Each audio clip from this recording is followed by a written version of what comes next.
Muggsy and their damn good-looking and insanely comfortable menswear are visiting from Chicago with a limited-time pop-up right here in Georgetown at 3112 M Street Northwest.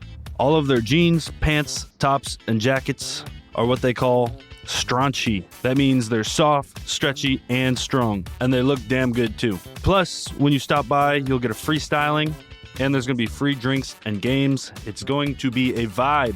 Check out the pop-up at 3112 M Street Northwest. It's open now 11 through 7 Mondays through Saturdays and 11 through 6 on Sundays. See you there.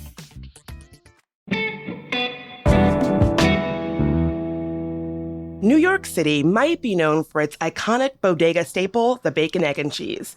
But D.C. also does breakfast sandwiches pretty well, too.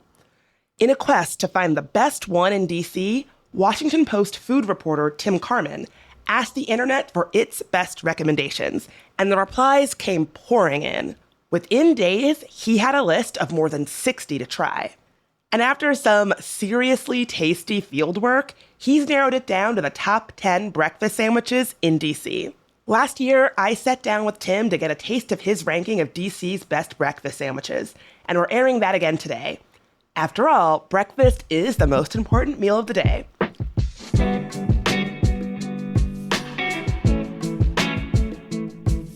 It's Tuesday, June 9th. I'm Bridget Todd, and here's what DC is talking about.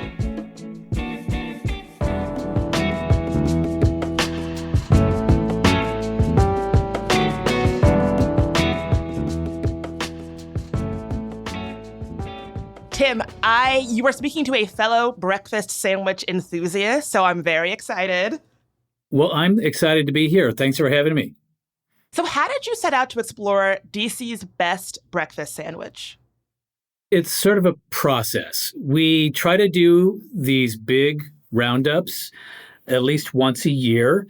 We sit around a table and talk about what things people are most interested in right now.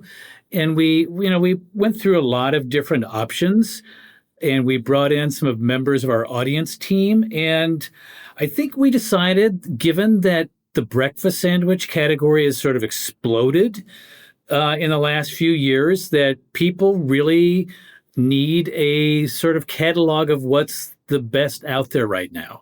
What I love is that there was an actual methodology behind this. Like, how many did you try and how many are there? So I really appreciate that you use the word methodology. It's a science. I don't know if scientists would agree that there was any method behind the madness, but I did have a running list, and that kept growing and growing as the weeks went on.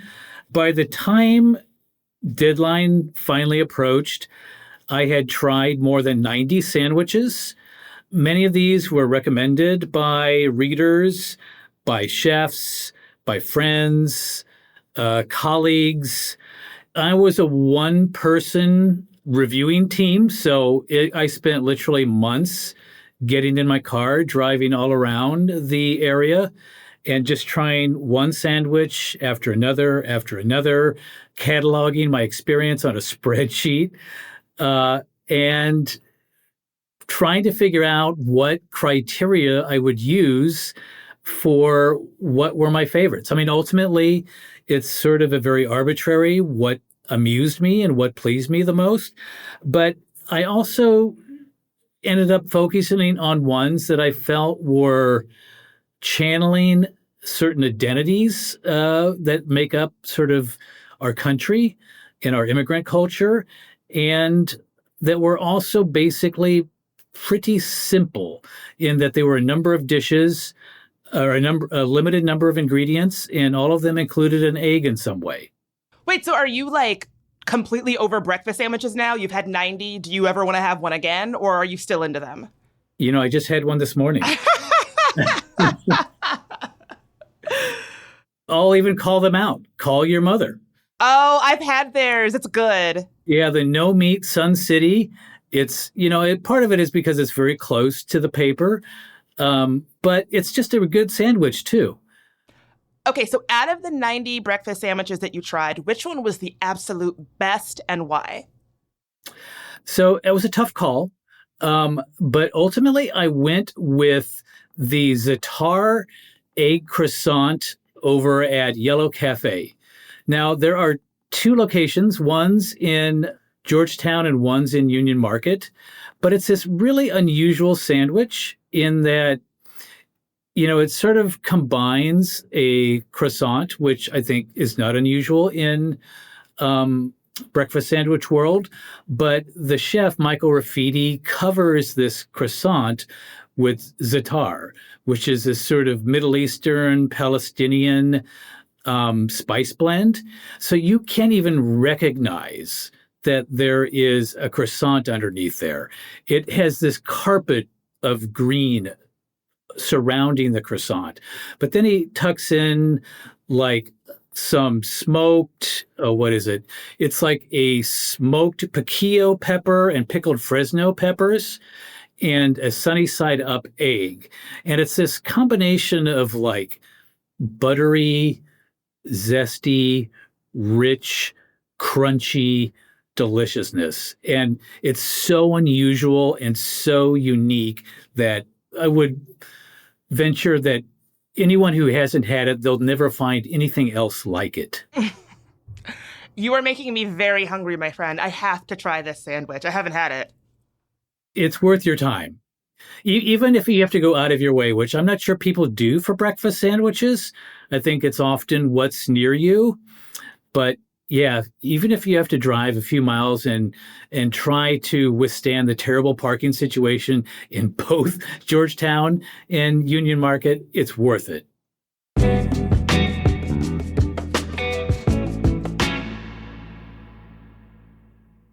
Don't miss Folger Theater's How Shakespeare Saved My Life, playing June 9th through July 5th at the Folger Shakespeare Library.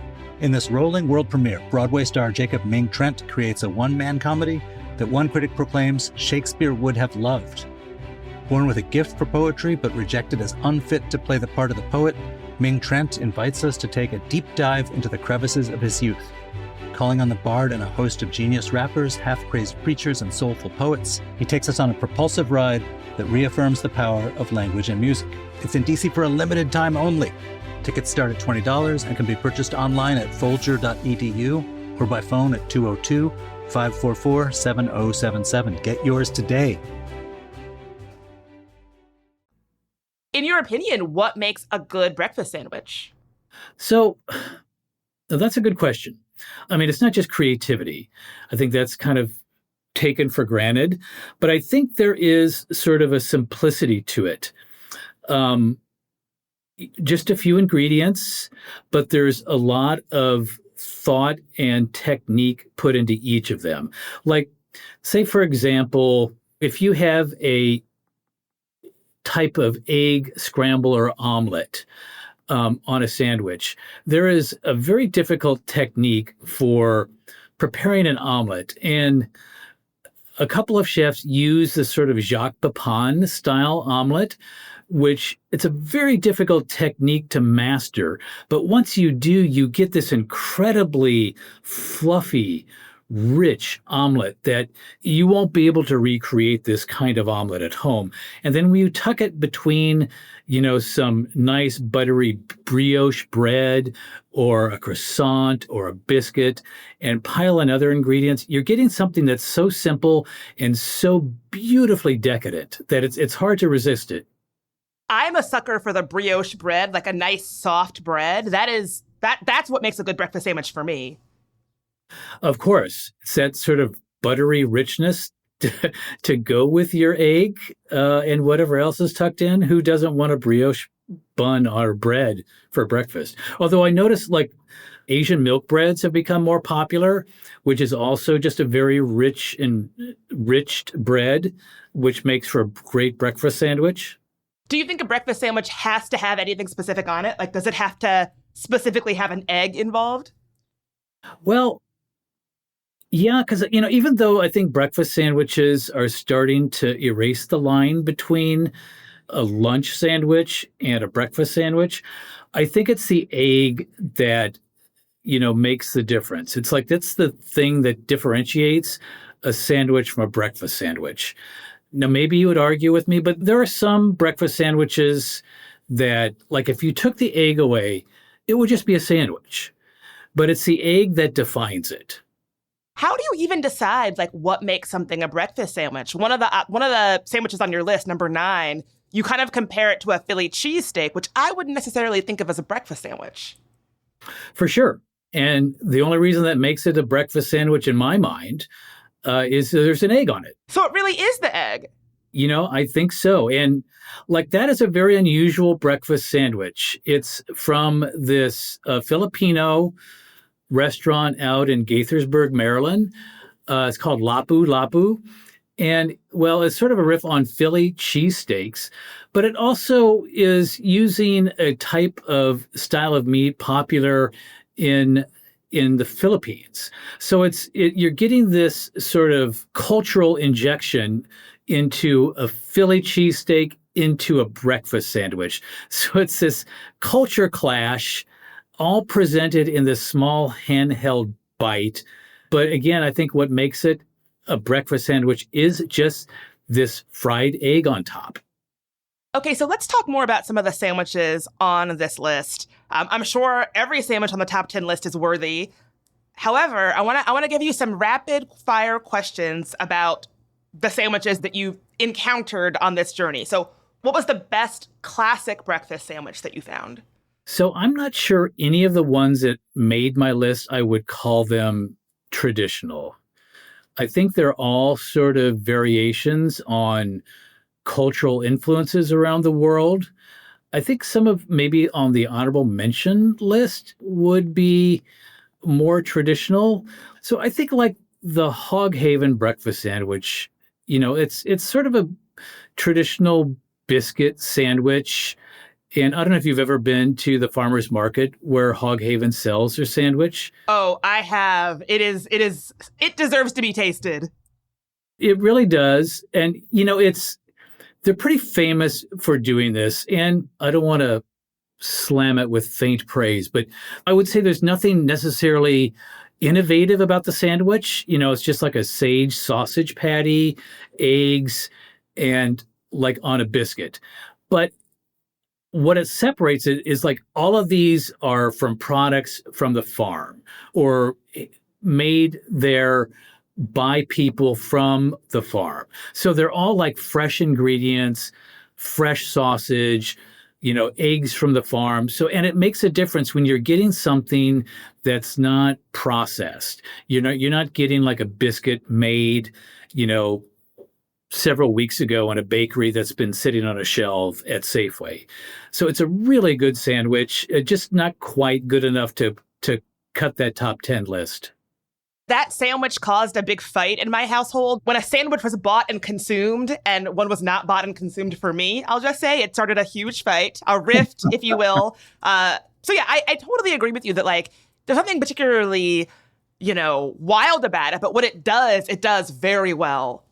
Exactly. And it tells you that you don't need to be super innovative to have a good breakfast sandwich. You just need to have like good techniques, good ingredients, really fresh.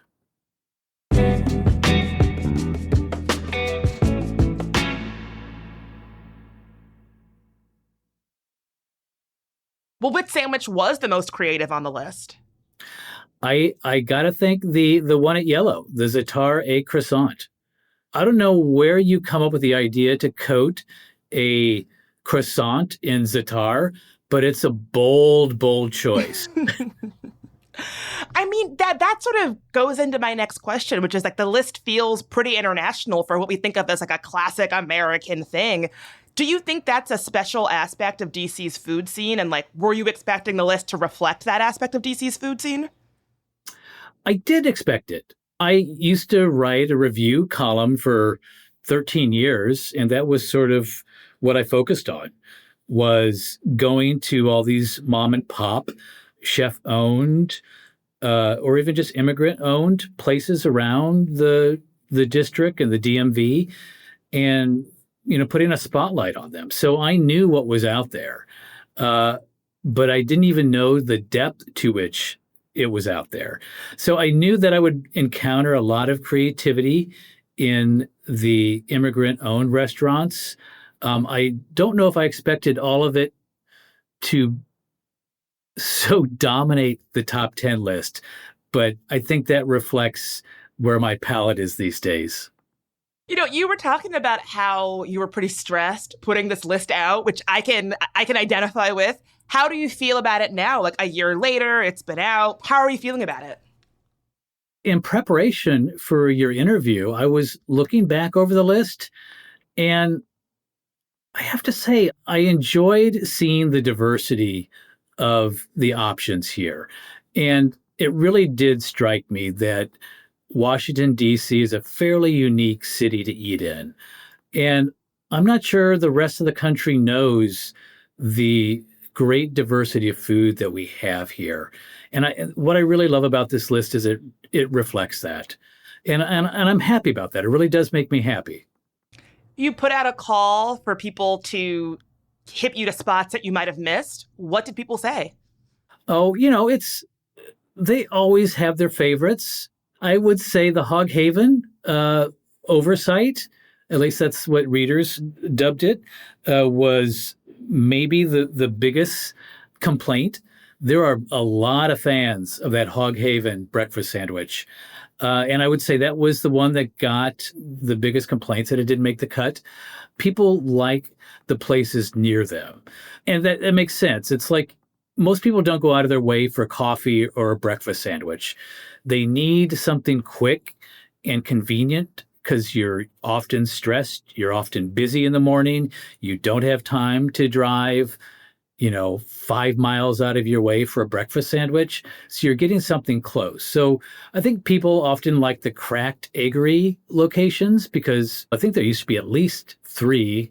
Now there may be just 2. But I would say they generally pick places that were close to them. That makes a lot of sense. And I think breakfast sandwiches are sort of a quick comfort convenience and not necessarily the kind of food that like people are thinking they might make a special trip for. That makes a lot of sense to me.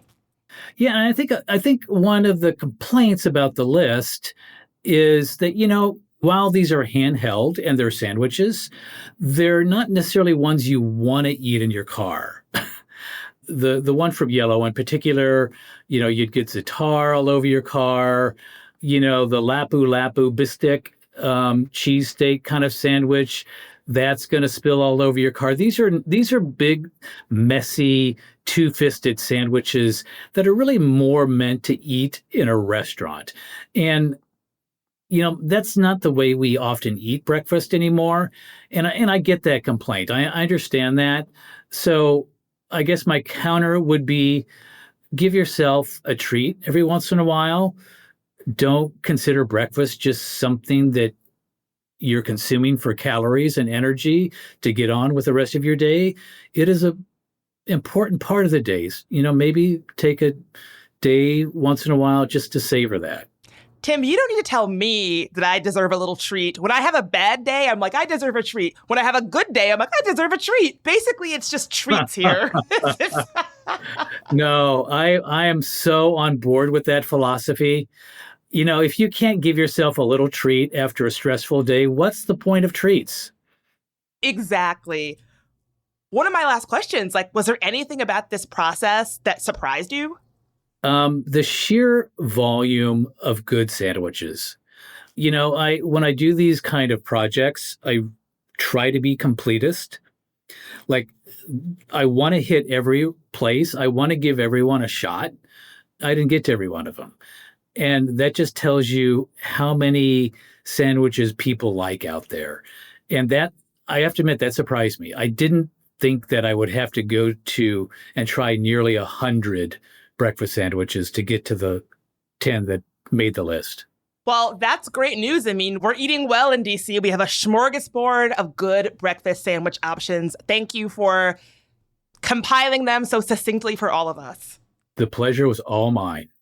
Before we go, I want to give a big thank you to our newest CityCast DC neighbor, Jeffrey C. Jeffrey, thank you so much for joining. You too can become a member and support our growing newsroom for just $10 a month at membership.citycast.fm. That's membership.citycast.fm.